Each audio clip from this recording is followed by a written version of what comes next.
What's up, humans? My name is David, and I help people develop self-awareness and self-compassion, and welcome to another Blue Chair Talks. These are weekly, unscripted talks where I do about 10 minutes of the talking part at the beginning, usually discussing self-awareness, self-compassion, usually through personality and meditation, and then I follow that up with about a 10-minute meditation that we can do together.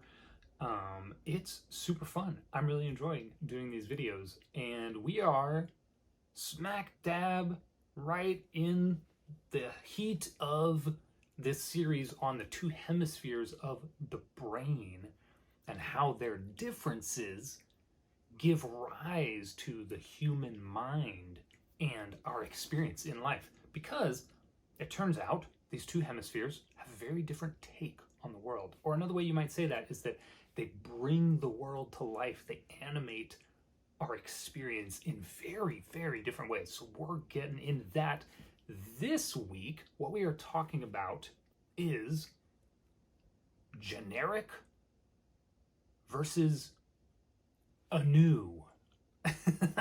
And these are interesting words, right? And of course, we're trying to point to aspects of our experience that if we know a little bit kind of what we're looking for, we can actually start to recognize these aspects of our experience as we go about our daily life. So, generic, well, there's actually a lot of generic in our life, right? And sometimes this is sort of mocked, right? Things that are sort of cookie cutter, or McDonald's or anything in today's factory age. And that has its pros and cons, and we're going to come back to that. But I don't just mean factory made in that sense, because this isn't about technology and our world. It's something that's so fundamental to our human experience, is that we have a whole hemisphere that has a tendency to think of things or experience things in a pretty generic way. So for whatever reason, the first example that comes to mind is like tables, where you can have just a generic sort of flat, lifeless concept. Maybe you might say a category of tableness, right? And it meets some basic criterion, but then within that category, there are gonna be so many different styles. And so that just generic category of tableness and table is what the left hemisphere does. It's kind of a bit oversimplified, you might say, but there are very good reasons for that. And like I said, we'll come back to that, kind of pros and cons here, which frankly is always the case when it comes to talking about the hemispheres. But the other word is ANEW. Now, I didn't choose new in this case because there are certain really fun and interesting implications of the word ANEW.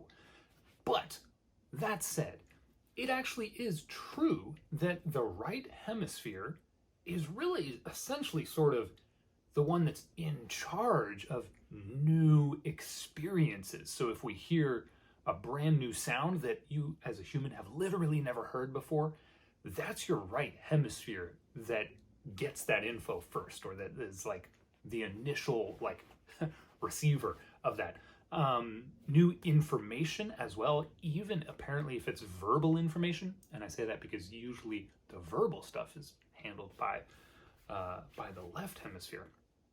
So also, though, new skills are also first primarily sort of absorbed by the right hemisphere. So the right hemisphere is kind of, to oversimplify, as we often must, the hemisphere of the new, stuff you haven't experienced or seen or learned before. But so much in our life we have seen before. And so the reason I chose ANEW is because sometimes in life, things that we actually have seen a million times before can strike us as new. And if you have something going wrong with your brain, that could be terrifying, right? And that makes me think of some mornings I wake up and I can't remember, can't forget, I can't remember like where I am. And that is sometimes a little unsettling, but it typically fades pretty fast. Maybe you've had this experience. It takes all of a few minutes to fully wake up is what we would usually say. And then it all comes back to you, and you're like, oh yeah, this is totally my house. I wake up here every day. What a weird experience, right?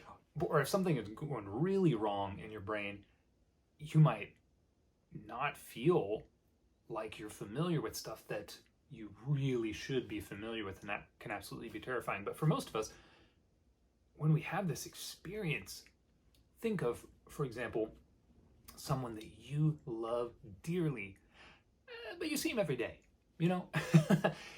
It's often a really special moment that it strikes you. It's almost as if I'm seeing you for the first time. And in fact, many of our what we would call our spiritual experiences, or our spiritual revelations, you might even say, really kind of mountaintop peak spiritual experiences, maybe.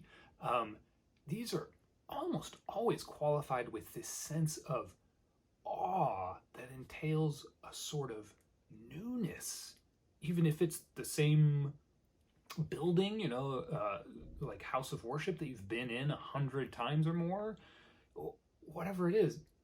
Within the familiarity, there's this beautiful newness. So all of this is to say that we have part of our brain which is devoted to just walking past stuff and ignoring it.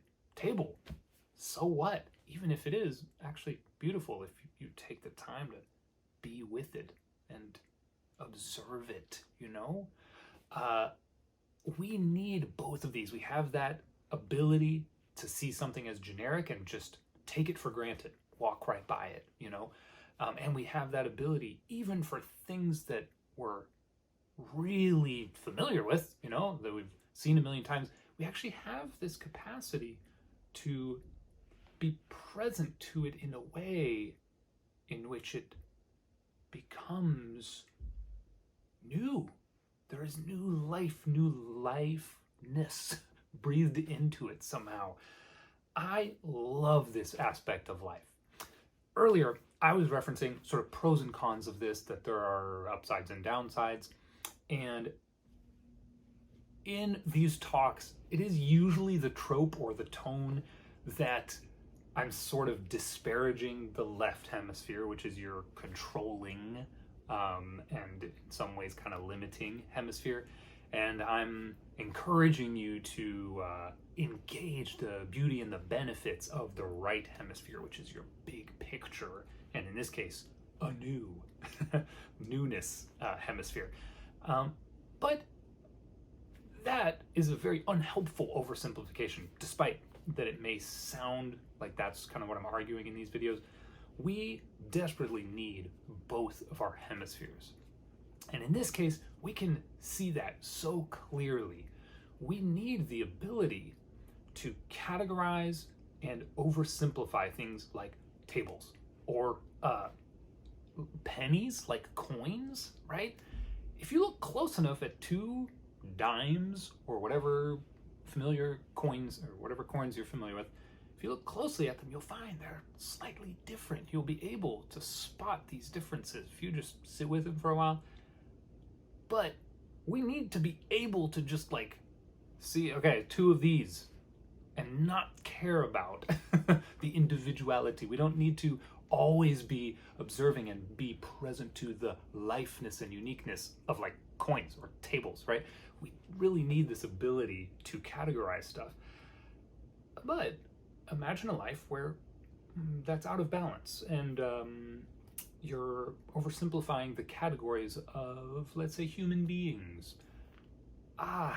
Painful, guilty. All of us are guilty, and there are other ways in which we oversimplify the categorization, the genericification tendency. So this is just another invitation for you, for all of us, for humanity to develop some self-awareness in this. Where am I oversimplifying in the way that I think about humans or the planet, nature, right? Where are areas of my life where I need to be more present, more attuned to the uniqueness, the very soul of these things, which are not things, many of them are fellow human beings or other animals, etc., etc. So this is the invitation this week. I would like to invite you now to our short meditation. So wherever you are, get comfy, kind of send your attention into your body and try and find a comfortable, restful position. And go ahead and close your eyes. Now, as you start to take some somewhat slow, nice, deep breaths, I want you to see if you can think back just over the past few seconds as you closed your eyes. Were you interested? Were you paying attention to what was coming in through the visual field? I sort of hope that sounds like a weird question, because of course not. When you close your eyes, it's just dark, right? It's just that same closed eyes thing. There's nothing to pay attention to there, but there is actually. There's still visual data coming in. It's actually not just a blank, dark back of the eyelid. How curious. Something so familiar that we just, as it were, walk right by, that we dismiss. There's uniqueness. Well, I don't need to tell you what there is. You, yourself, over the next few minutes can adopt a curious and open attitude, stance to what you're experiencing really anywhere, any of your senses. So feel free to start with the eyes, the visual field, and stay there as long as you'd like.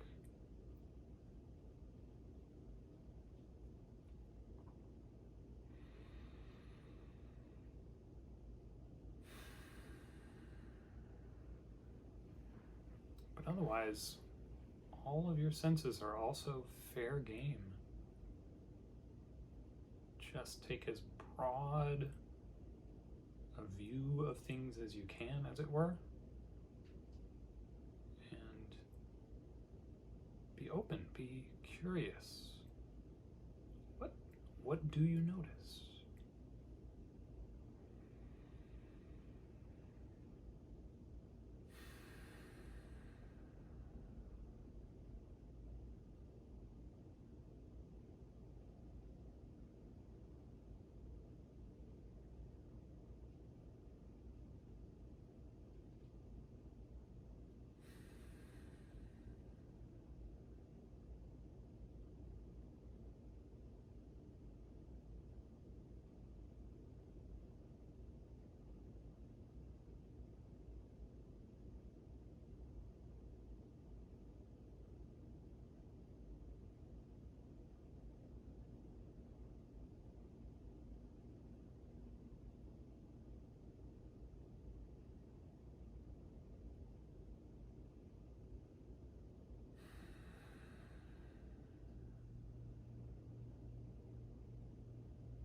this dual ability that we have to interpret or experience the very same moment as either generic or brand new and bursting with life. This can be difficult to recognize, to notice, but actually, the more we do, the more we can actually cultivate that newness perspective on things. And it's a pretty holistic thing. Remember, these are our hemispheres we're talking about. Our brain is how we experience every aspect of life. But probably my favorite place where we can start to practice this differently is in our relationships, both with strangers and people we love, and actually with ourselves as well. What are the pre-established, dare I say, generic scripts that we have for our loved ones, for strangers we encounter, and for ourselves?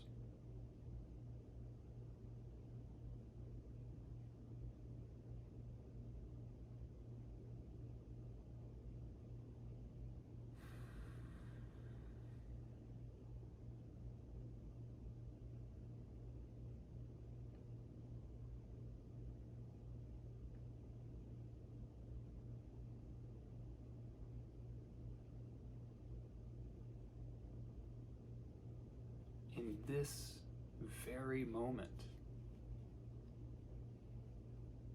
maybe you have a feeling that you are someone who is bored and who can't take the boredom anymore.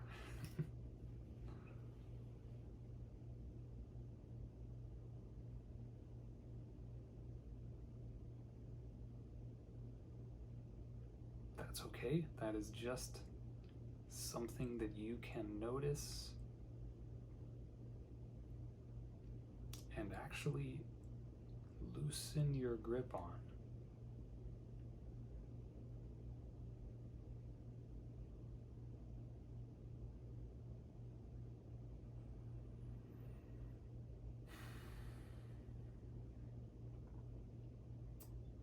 Just a little curiosity, a little openness to that feeling, to this very moment.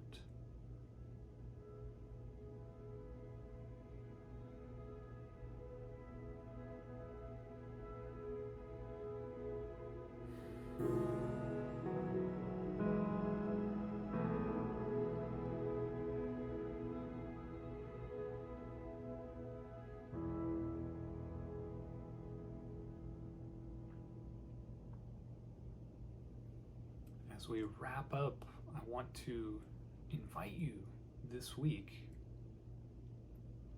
to practice this. It's much less something you might make happen or force, and more like something else that needs to be relaxed so that you can recognize the inherent newness and life, vitality of every moment. A line that I want to steal, I'm sort of like want to get this tattooed, thanks to Ian McGilchrist. I was reading up on this topic this week and I came across the line of a sort of nurturing a reconnection with the world which familiarity has veiled. Wow. Beautiful. That's the invitation this week for you, my friends. Hey, if this is stuff you're interested in, if you know some other people who are interested in self-awareness and self-compassion, share this video with them. Tell them about what we're doing here on the channel. And if you have not yet subscribed, hit that subscribe button. And hopefully, I will see you again here in a week, and we will talk a little bit more about the hemispheres. Until then, know your mind, love your life.